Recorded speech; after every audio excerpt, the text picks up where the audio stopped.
Hoje fizemos uma inversão, né, na pauta. Costumeiramente a gente começa com a psicanálise, né? E hoje fizemos essa inversão com o Dr. Samuel Neubauer, que falou sobre câncer, né, de pele, né, até em face da própria campanha que vai ser feita na próxima semana. Dr. Newton, bom dia. E agora nós estamos também ao vivo no Facebook, né? Tudo bom, Newton? Bom dia, Leandro. Bom dia, pessoal de casa. Tá frio na rua, assim? Eu senti frio. Não tá deixando de ser aquele gaúcho de Uruguaiana. É verdade. Que lá é frio também, né? É frio, mas é a idade, Leandro. É a idade a também. Idade. Ô, Newton, a gente, entre outras coisas que se falava, né? A gente vê assim, ó, e tocar nesse aspecto da tatuagem, né? É uma coisa muito, né? Você daqui a pouco faz uma tatuagem e não percebe as consequências lá na frente. De problemas, né? Como ele mesmo dizia, de cicatriz, né? Ou enfim, né? E hoje as pessoas, parece que isso é uma moda, assim, cada vez mais de tatuagem, né? Leva uma pessoa a maltratar a própria pele, né? Bom, a tatuagem tem dois significados importantes. Esse mais prático que tu falavas ou fazias referência, a questão das consequências, digamos assim, não da pele em si. Eu não sou especialista dessa área, não posso. Eu cheguei à tarde, não escutei o Dr. Samuel falar sobre a questão, se é que ele falou sobre a questão da tatuagem. A questão toda assim, o que leva uma pessoa a botar uma tatuagem. Bom, aí eu posso falar. É ir por esse gancho, né? Porque então, tem pessoas que têm psoríase e se constrangem pelos problemas que têm, né, da pele, né? E hoje tem pessoas que fazem imensas tatuagens que acabam, né, recebendo uma atenção do olhar das outras, né? Então, as doenças de pele, todas elas terminam sendo uma tatuagem desde o ponto de vista emocional, no sentido de que fica impregnado ou impactado, digamos assim, na pele, marcado na pele uma série de significados, digamos assim, inconscientes que estão por trás da doença psicossomática, que faz com que a pessoa, ao não ter consciência, não passe bem, não goste. Algumas pessoas passam mal, digamos assim, porque essas marcas que ficam têm que ver com algumas coisas. Não é um desejo da pessoa, digamos assim, são marcas inconscientes, para dizer de uma forma mais tranquila, mais calma, mais pedagógica, para as pessoas entenderem em casa. Agora, as tatuagens feitas com tinta, todas elas têm que ver com um desejo racional, lógico, digamos assim, é um produto de um pensar, é produto da consciência do indivíduo. Então, e são marcas que as pessoas vão colocando de acordo com o seu mundo interno também. Ou seja, quando uma pessoa tatua algo na sua pele, esse algo tem um significado importante. Geralmente está associado com situações afetivas muito importantes. É uma pessoa que morreu, uma data importante, uma despedida, um amor que se foi, a importância de uma família, de um significado de uma relação e assim sucessivamente. São aspectos afetivos que em determinadas pessoas com características de personalidade específicas, que tem que colocar no sincrético, no concreto, não basta pensar e sentir o amor, mas além do mais tem que escrever o amor da pele, são características de personalidade, isso não é uma doença, é absolutamente normal. São pessoas que têm a necessidade, digamos assim, de enxergar aquilo que sentem, então vão escrevendo no seu corpo determinadas frases que tem um cunho afetivo muito importante. Isso faz com que determinadas pessoas passem bem. Para essas pessoas a tatuagem não é uma complicação, é para quem vê. Tanto é que em alguns lugares, por exemplo, no Japão, o Japão é um exemplo disso, o Japão não admite pessoas que tenham tatuagem no corpo, em serviços públicos, se eu não me engano. Mas várias empresas, por exemplo, não admitem funcionários que tenham algo escrito no corpo, que é um problema da empresa, digamos assim, mas não da pessoa que escreveu. Então, isso pode causar rechaço, mal-estar, enfim, em várias pessoas, mas aí já pela cabeça do sujeito, né? Claro. É a tatuagem para uns, é a cor da pele para outros, enfim... Sim, o problema do preconceito está na outra pessoa que está vendo, não na pessoa que tem. Como a pessoa que tem determinada característica física, né? O problema está nos outros, não nele. Mas só que essa percepção do preconceito nos outros muitas vezes interfere na pessoa, né, que tem um problema, que é comum, a pessoa, por exemplo, que tem psoríase, um exemplo, né, que até a pessoa ligou lá de Rio Grande, por exemplo. Ela às vezes se constrange, né? Ainda mais que tem momentos da psoríase que ela tem sinais mais fortes, né? Até de sair, botar uma manga curta, coisa desse tipo, né, Newton? A psoríase está incluída nas doenças psicossomáticas, ou seja, são doenças de pele, dermatológicas, mas que têm um fundo emocional. O que faz com que surja, ou tenha as crises da psoríase, que vai marcar ou descamar, enfim, vai ser uma série de conflitos inconscientes que o indivíduo, por não ter consciência, termina dramatizando numa zona de impacto, que no caso é a pele, que funciona como uma espécie de tela de projeção sobre a qual se projeta, uma tela de fundo sobre a qual se projeta uma série de conflitos. Aí nós temos, dito assim de uma forma muito simples, as doenças psicossomáticas. No caso da psoríase, uma série de conflitos dessa pessoa, que por ela não ter consciência, vai dramatizando na pele. Então, isso causa um certo mal-estar, evidentemente. Se essa pessoa se tratasse, fizesse um tratamento eficiente e revisasse seu mundo interno, a sua história, algumas coisas que estão mal resolvidas, sim, certamente as crises diminuiriam, ou pelo menos ela lidaria melhor com as marcas. O tratamento deveria ser talvez de dermato e mais analítico, né? Mais uma terapia até para fortalecer a parte interior da pessoa. Fundamentalmente, né? Para entender o que ela está dramatizando na pele. Por exemplo, vamos sair da psoríase e vamos para outras situações que também são consideradas doenças psicossomáticas. Crianças que nasceram e se criaram com mães muito possessivas, mães muito presentes, exageradamente presentes, bebês que tiveram a mãe em cima o tempo todo nos cuidados, com exagero de cuidado, no aleitamento materno exagerado, sem espaço para outras pessoas intervirem e dividirem os cuidados da casa, a avó que não pode pegar no colo, o pai que não está habilitado, segundo os conceitos da mãe, a dividir as atenções da criança, e etc, etc. Essa criança junto com outras coisas, evidentemente, né, não é unideterminado, vai ser um candidato a desenvolver alguma coisa psicossomática, alguma enfermidade psicossomática. Às vezes, por exemplo, aparece a asma, as bronquites. As bronquites, a criança fica asfixiada, mães asfixiantes que não deixam espaço para a criança criar, produzir, inventar, não deixam outras pessoas entrar na relação. Muitas vezes, com algumas características de personalidade daquela criança, faz uma combinatória, eu estou dizendo isso de forma muito simples para as pessoas nos acompanharem, provoca uma resultante que termina com a bronquite. Então a criança dramatiza através da sua asfixia, digamos assim, aquela pressão que ela sente de parte da mãe.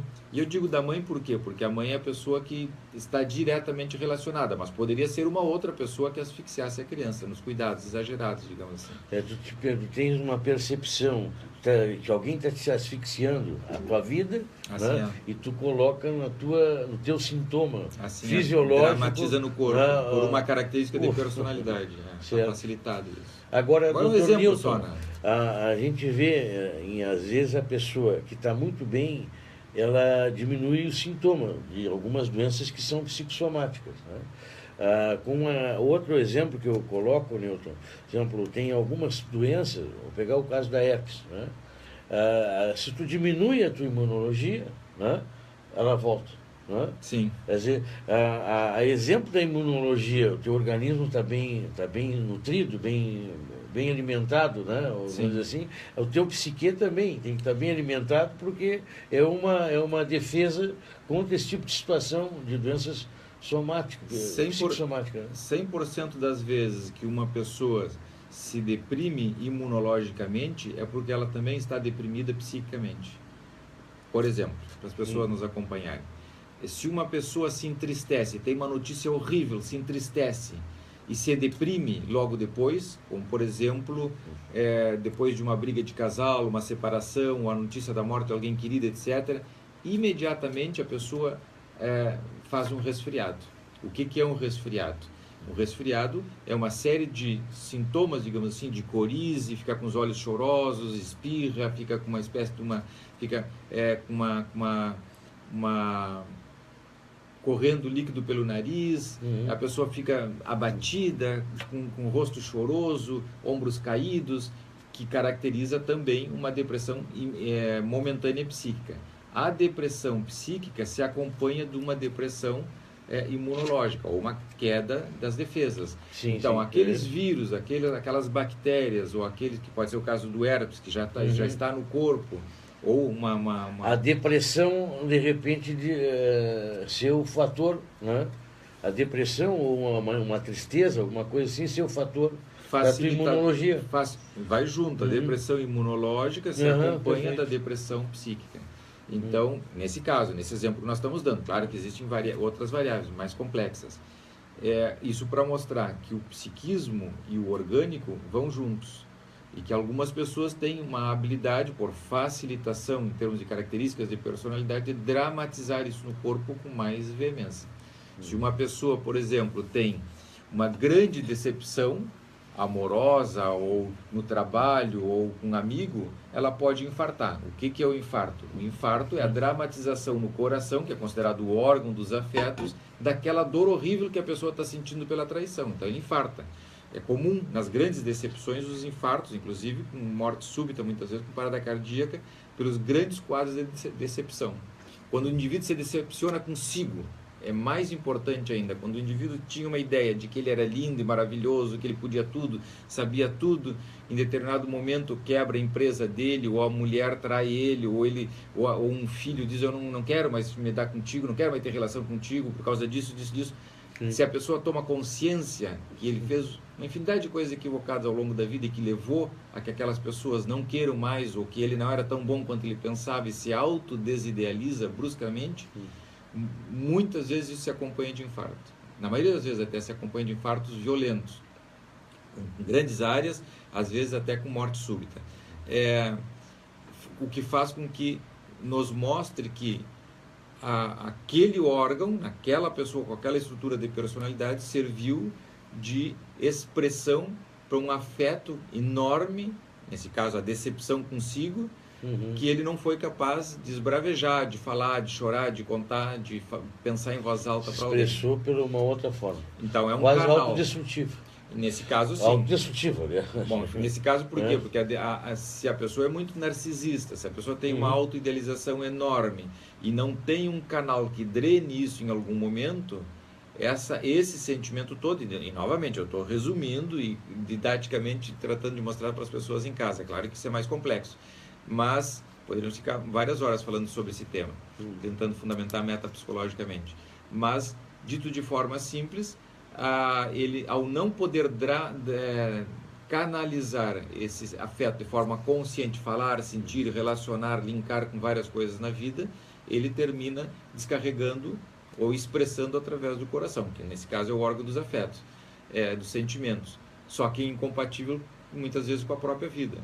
Às vezes o sujeito, frente à possibilidade de ter que se conectar, de ter que reconhecer os seus equívocos, ele mais ou menos assim seria algo equivalente a: eu prefiro morrer a ter que me conectar. O Newton, de tudo um pouco, né, Newton? A gente fala de uma baixa autoestima, né? Mas quando a gente conversa com alguém de baixa autoestima, ele começa a aprofundar o diálogo, né? A gente percebe que ele se vê em algumas situações como com êxito, mas às vezes ele não consegue passar daquela imagem para a realidade, para o seu dia a dia, né? Ele tem uma tendência autodestrutiva, né? Mas no fundo, ele tem todos nós temos predicados e temos, né, bons e maus, né? Mas no fundo ele não quer se reconhecer, parece, né? Tem de um lado e tem de outro, né? Aquele que é prepotente, por exemplo, né? Ele se acha. Ele até tem alguma coisa, mas ele se acha mais do que ele é. E o de baixa estima, às vezes, ele tem coisas boas, mas ele não quer reconhecer nele mesmo aquilo que ele tem. Parece-me, né? Estou pensando em voz alta, mas estou te provocando. Então, todo ser humano, dentro da dualidade instintiva, tem coisas boas e coisas ruins, em pulsões, digamos assim, boas e pulsões ruins. O fato dele colocar em algum momento a agressividade e, além do mais, temos aí a agressividade. O fato dele se portar mal, digamos assim, com algumas pessoas e priorizar as coisas boas para si, não quer dizer que o tempo todo seja assim. Um indivíduo pode se apoderar, destruir uma outra pessoa para ter o que a outra pessoa tem e trazer para dentro de si, incorporar dentro de si, digamos assim, se apoderando da mulher do outro, da empresa do outro, do dinheiro do outro, etc., e trazer para dentro de si, mas essas coisas não são assim lineares. É evidente que em algum momento... Alternâncias, há alternâncias. Tem o sentimento de culpa, a necessidade de castigo, a formação do sintoma, tem uma infinidade de coisas que vai transitar por essa linha e vai fazer com que, de alguma maneira, ele não consiga ter esse sucesso que ele imagina que vai ter. Se nós pegarmos, para as pessoas nos acompanharem em casa, e falando de forma superficial, se nós pegarmos os grandes modelos, os grandes ditadores, por exemplo, das pessoas muito destrutivas e perversas ao longo da história, a vida pessoal dessas pessoas não era um mar de rosa. O indivíduo não consegue, de alguma maneira, se portar mal com os outros e ter uma vida maravilhosa ao seu redor. Nós vemos agora nos políticos que estão todos aí indo para o presídio, que tiveram momentos de bonança e felicidade, etc. Bom, mas termina na cadeia. E os que não estão na cadeia estão em casa em pânico, apavorados, porque sabem que a qualquer instante podem ir. A paz acabou. Tem um terror permanente na vida dessas pessoas, produto dos seus comportamentos equivocados, evidentemente. Então, o psiquismo se encarrega. Quando a gente diz que o inferno é aqui mesmo, fazemos referência a isso. Existe no psiquismo humano, existe dentro dele funções, vamos dizer assim, genericamente, fugindo um pouquinho do rigor da ciência, que faz com que o indivíduo, sem ter consciência, pague o preço dos seus maus comportamentos. Agora, Dr. Newton, no caso de uma pessoa, né, que tem uma baixa autoestima, né, isso aí eu acho que é frequente no dia a dia, né? Pessoas no consultório com baixa autoestima. Sim. Como é que reverte isso? De que maneira? Né? E a pessoa, às vezes, se alguém diz para ela alguma coisa, ela não quer acreditar, né? Parece que ela não quer acreditar às vezes, né? A baixa autoestima está sempre relacionado com os amores primários. Que são os amores primários? Os amores primários são os cuidados que o bebê teve desde o momento do nascimento até a atualidade. Ou seja, que a criança teve desde o bebê até a atualidade. Isso não quer dizer que os pais não tenham sido suficientes ou eficientes na sua função. Quer dizer que a maneira como essa criança internalizou, a resultante dessa interação entre os cuidados dos pais e o mundo interno dessa criança, o resultado não foi positivo. E os pais, sim, não detectaram de forma adequada. Então, uma criança, às vezes, pode ter o necessário para viver bem, mas não necessariamente aquilo vai entrar docemente dentro dela, porque pode combinar com determinados elementos que a criança traz de berço, ou até geneticamente, através do mundo herdado, psíquico, e a resultante dessa combinatória ser não tão interessante, favorecedora da saúde mental. Agora, outras vezes, os pais realmente não cuidam de forma adequada. As pessoas eu tenho escutado e até me comentam bastante, né, que sempre a gente coloca em psicanálise a culpa nos pais. A rigor não é que a culpa esteja nos pais, mas os pais atuam diretamente na formação da criança. Fazem parte. E se nós temos na criança um mundo herdado, quando a criança nasce, nós temos um mundo herdado. O mundo herdado nós não podemos modificar, é uma variável fixa. Nós podemos atenuar ou piorar esse mundo herdado através das nossas atitudes enquanto pais. Então, é nessa variável que nós temos que trabalhar, ou que nós podemos modificar. E depois, na medida em que a criança vai crescendo, se transforma num adolescente ou num adulto, já temos, então, outras variáveis, que é a internalização, as resultantes das internalizações, digamos assim, do convívio, que, ao ser internalizado, nos permite entrar, examinar e modificar algumas coisas, ou propor, pelo menos, que se modifique algumas coisas, dito de forma genérica. Mas, num primeiro momento, a variável que é móvel e se pode trabalhar é a atuação dos pais. Então, nós insistimos muito que os pais façam o melhor, prestem atenção, se conectem. Seria quase uma prevenção de outros problemas. Né? Profilaxia, assim de saúde mental. Então, com os pais nós conseguimos fazer a prevenção. Depois o que já está feito não tem prevenção, aí nós corremos atrás para tratar a doença. Sim. Agora, no caso que faça a diferença, né, em uma boa autoestima, uma baixa autoestima, é a forma castrativa, O amor, tolir a liberdade, a maneira como a pessoa se sente amada, fundamentalmente. carência de amor, Por exemplo, ou a percepção de uma carência de amor. por exemplo, numa determinada família pode ter comida com fartura, conforto com fartura, cama boa, lençóis bons, comida boa, pode ter empregadas boas, mas a criança não se sente querida. Por quê? Porque o pai trabalha 24 horas por dia, até para poder sustentar e manter aquelas coisas boas, que na cabeça dele é o mais importante. Aí a criança sente que ela não é importante para o pai, que até ela é um problema, porque ao nascer criou uma demanda maior, o pai tem que trabalhar mais para sustentar e dar o bom e o melhor para ela, se melancoliza, sente que ela, enquanto filho, se não tivesse existido, seria melhor, porque ela está mais atrapalhando do que ajudando, que os pais eram mais felizes antes dela ter nascido, porque o casal não tinha grandes demandas e tinham mais tempo para estarem juntos, e assim sucessivamente. Então, esse conjunto de pensamentos que não é descodificado e não é desfeito pela percepção dos pais, vai criando na criança a ideia de que ela não presta, não serve, que ela, no mínimo ela veio ali para mais atrapalhar do que ajudar.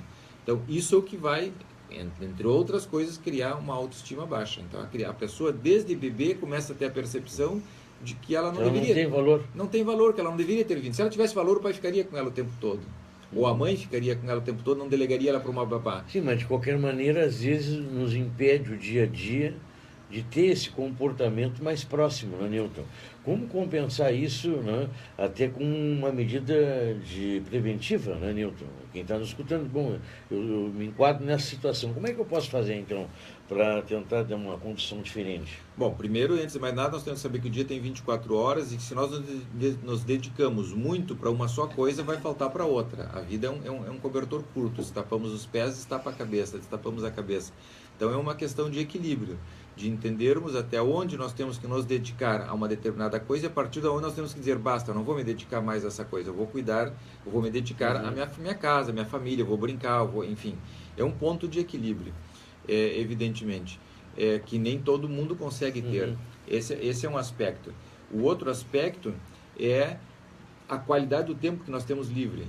Primeiro tem que ter tempo livre, tem que ter ócio para estar em casa, achar o seu tempo. Não para jogar tênis e assistir televisão e ler jornal, ou não somente para isso, mas também quem tem filhos tem que ter tempo livre para os filhos. E desfrutar autêntico e verdadeiramente, passar para a criança a sensação verdadeira de que ela está ali, está curtindo de verdade, não está olhando no relógio o tempo todo, ou pensando, que saco, estou aqui, mas eu poderia estar em outro lugar, bom, eu vou ficar mais 15 minutos e vou sair.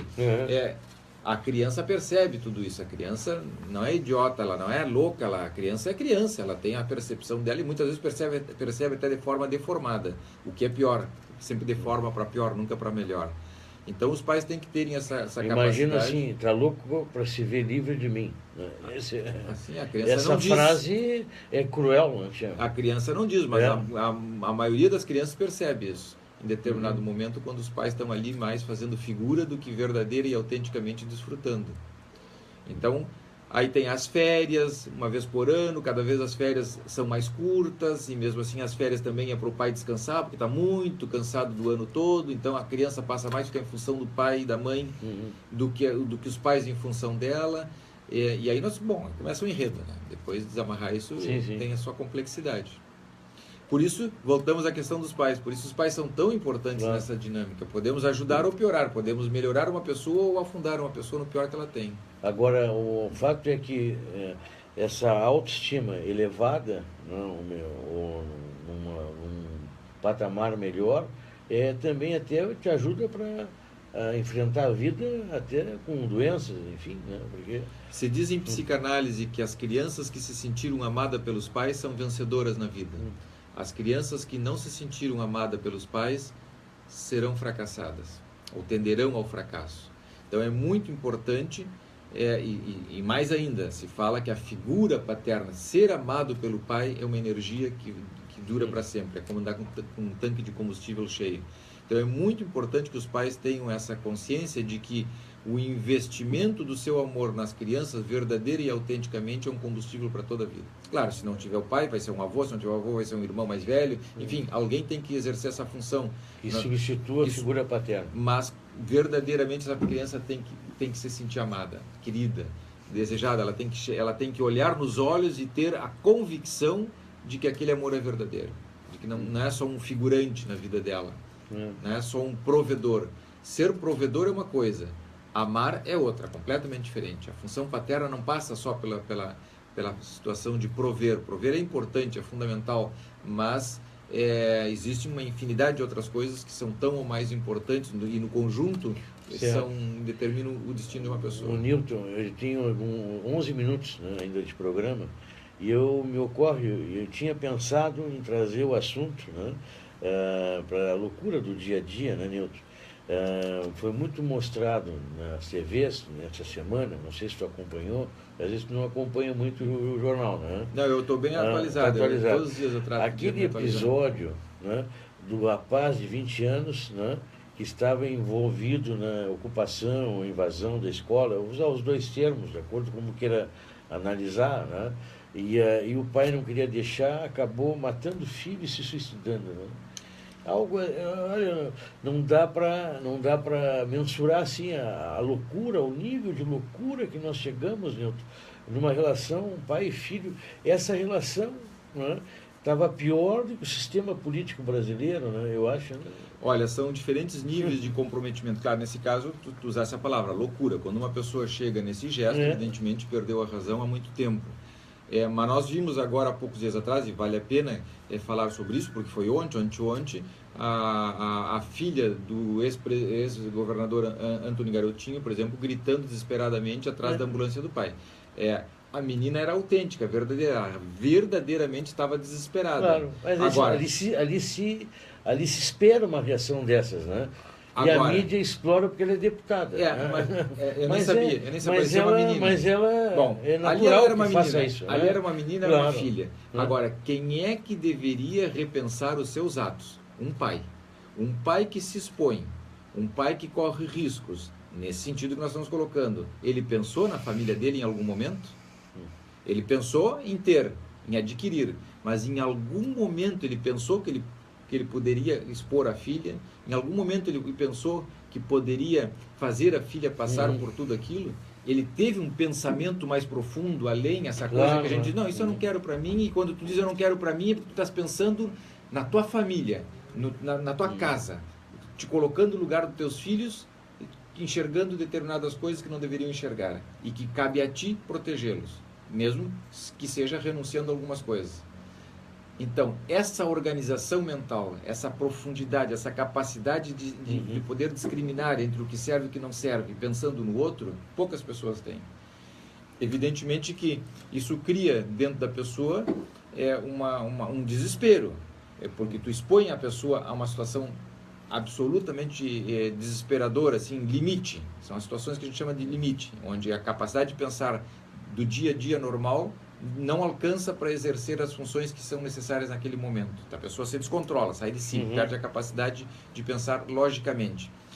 E se comporta, tu está dizendo que essa menina, eu estou chamando ela de menina, porque era uma função de pai e filha, era uma deputada. Vocês têm mais uma delas de qualquer maneira, deputado, não acredito que aquela pessoa ali possa ser deputada, mas naquele momento ela era uma criança, um bebê desesperado, uma criança de 2, 3 aninhos de idade, desesperada, gritando pelo amor de Deus. Mas, Nilton, ali não funciona mais a função dela no dia a dia, né, Nilton? Ali ela é filha mesmo, né? Vendo o pai numa situação daquelas ali, é filha. Mas, então, quando a gente olha, vendo o pai naquela situação, mas a pergunta por que o pai chegou até ali? Ele pensou na filha? Claro que não pensou. Se ele tivesse pensado, não teria chegado, teria parado muito antes. Então, toda vez que tu pensa nos filhos, tu não chega nesse nível, nesse ponto. Passa a ideia que o seu garotinho lá, ele tem uma relação, até uma família grande, parece uma pequena, né? Eu não sei, ele tem uma relação familiar. Parece, não sei. Na fotografia. Na fotografia. Ali, quem chega nesse nível de andar algemado, não pensou nos filhos. Pensou em qualquer outra coisa. Nos filhos ele não pensou. Senão ele teria evitado aquela situação. ao longo da vida, com a sua história, com a sua atitude, com a sua postura, com o seu comportamento, com as suas ideias. Bom, talvez não fosse tão rico, talvez não fosse tão rico, mas não passaria por isso sob hipótese alguma. E aí é o valor da riqueza. A riqueza não está no dinheiro, mas está na capacidade do indivíduo pensar com a cabeça do outro e prever, fazer a prevenção de determinadas situações, até onde ele pode, a partir da onde não pode, porque o risco de causar um transtorno para o outro é infinitamente maior do que a riqueza que ele possa ter econômica. Então, esse pensamento mais complexo, mais profundo, poucas pessoas têm. E aí, bom, aí nós temos, evidentemente, as doenças. Essa menina Agora, essa relação do pai e filho, né? Mesmo que o filho fosse um rebelde, quisesse, né? Para ele não pensa igual, mas ao ponto, né, de um pai achar que pode, né, comandar de forma extrema, né, a liberdade de um filho com 20 anos, Newton, né, e tirar a vida dele, se tirar a própria vida, né, ao ponto que chega a tirar. Bom, se nós pensarmos em termos de discriminação, tu és tu e eu sou eu, isso não existe nesse momento. Tu e eu somos a mesma pessoa. Então, que tu morras e eu me mate, dá no mesmo. Seguimos o mesmo destino. Somos parte de um mesmo corpo, de uma mesma pessoa, de uma mesma cabeça. Ele quer que o filho dele fosse ele, né? Na verdade, né, ele é o filho, né? Ele está no filho. Com certeza, o tema da discriminação não circulou muito bem ainda. Então, o que acontece? Mas, claro, nesse caso é uma loucura, evidentemente, porque a pessoa... Já estamos falando de coisas absolutamente descontroladas, mas no dia a dia, quantas pessoas se discriminam e dizem, bom, eu gostaria disso, mas isso é bom para minha mulher, isso é bom para meus filhos, isso é bom para meus amigos, é bom para meus funcionários, é bom para o meu negócio, talvez seja muito bom para mim, mas vai ser legal para as pessoas, para a sociedade, estamos falando de política em termos gerais, Donald Trump, vai ser legal para a sociedade que eu instigue umas pessoas a brigarem contra as outras e que a questão da cor da pele seja fundamental e que eu me sinta, porque sou branco, mais importante, ou puro, ou sei lá o que, um sangue mais adocicado que o que tem a pele escura, ou é mulato, ou preto, ou negro, ou enfim, mas amarelo. Nós estamos andando para aguçar esse tipo de situação. A xenofobia, né, o racismo é muito perigoso, né? Em qualquer época do mundo. Em todos os lugares do mundo nós vemos uma certa desordem. As tensões entre os povos estão aumentando, as tensões sociais estão aumentando. É um momento que as pessoas têm que parar para olhar. As grandes potências têm gerentes, vamos dizer assim, contratados por nós, dizendo e fazendo coisas inflamadas, fica um clima muito tenso, uma pólvora muito seca dentro de um paiol que está no sol, que pode, com um evento qualquer, desencadear um ato absolutamente descontrolado. É o momento das pessoas pararem, examinarem. Vamos fazer um parêntese, vamos traçar uma comparação e voltamos para o genérico. Vamos para dentro de casa. Se o pai e a mãe estão num clima tenso, dizendo grosserias um para o outro, quase se pegando fisicamente, há dias não se cumprimentam, não se olham, sentam à mesa para fazer as refeições num ódio insuportável, procurando um motivo para brigarem mais do que já estão brigando. Se ocorre um evento dentro dessa casa, a explosão é iminente. Pode ser alguém derrubou um copo, sei lá, está à mesa fazendo uma refeição e derrubam um copo, bate um no outro, a gota d'água para se agarrarem de forma violenta, já totalmente descontrolada e desestruturada. Por quê? Porque o clima já está à beira de um ataque de loucura. Vamos pegar esse modelo e levar para as nações, para o mundo, para a sociedade. É a mesma coisa, só numa dimensão muito maior. Sabes que nessa parte do Facebook, né, a gente vê às vezes pessoas discutindo e se ofendendo de graça, né? E defendendo o ladrão, de um lado ou de outro, não importa, né? E brigando com pessoas que te relacionam no dia a dia, que são teus amigos pessoais, às vezes, né? Então, o que acaba? O melhor que te omitir, né? Melhor não, eu tomei essa atitude, eu não manifesto muito na rede social, né? Porque acaba, tem pessoas amigas que, né, ela pode ter a vertente ideológica que ela quiser ter. Eu não quero perder a amizade da pessoa, né, Newton? Então, Leandro, para as pessoas em casa, quanto mais nós perdemos a capacidade de pensarmos, de olharmos para dentro, de mergulharmos, examinarmos os nossos sentimentos, os nossos pensamentos e depois, a partir daí, construir uma ideia que venha empapada, inundada dessas percepções mais profundas, menor a chance de nós encontrarmos soluções adequadas. Se nós começamos a pegar de arranque, dizer coisas no impulso, totalmente impensadas, nós começamos a dizer e fazer coisas que cada vez se afastam mais da razão e da essência do nosso psiquismo, da nossa capacidade de questionar ou resolver coisas de forma adequada. Então, para as pessoas em casa, é o momento de se acalmar, de refletir, de olhar, de examinar com profundidade, encontrar explicações mais complexas, que venham de dentro de cada um, que sejam integradoras e não desintegradoras, porque isso é o que vai fazer o contraponto desse momento explosivo que nós vivemos. Até um tema para um outro momento, né, Newton? Até onde nós conseguimos debater um assunto, né? Porque as ideias que tu tens, tu vai sair muitas vezes do debate mais convicto, né? E o outro também mais convicto. Então tu não tem... O homem fala em debate muitas vezes, né? Em trocar ideias, mas não é assim que as coisas acontecem, porque ele custa muito a mudar do seu pensamento. E muitas vezes ele quer impor às outras pessoas a maneira de pensar. Isso na vida, né, Newton? Não é só na questão ideológica. Né? Aí nós temos o radicalismo, tanto de esquerda quanto de direita. Dá exatamente no mesmo, porque são radicais. Não são pessoas que pensem com profundidade e encontrem soluções complexas para problemas complexos. Obrigado pela sua vinda, Newton. Assim estamos concluindo a edição de hoje e voltamos no próximo sábado. Está aí um tema, eu acho que talvez até em outro momento, quando a Naturalista também venha, né, de ampliar essa parte, né? Esse é um tema bem interessante. Dos vínculos às tuas ideias, e tu acha que aquilo é aquilo ali, não deixa o mundo te lapidar, né? Porque a tua ideia é tão forte, né? Assim concluímos. Obrigado. Isso aí acontece, né, Newton?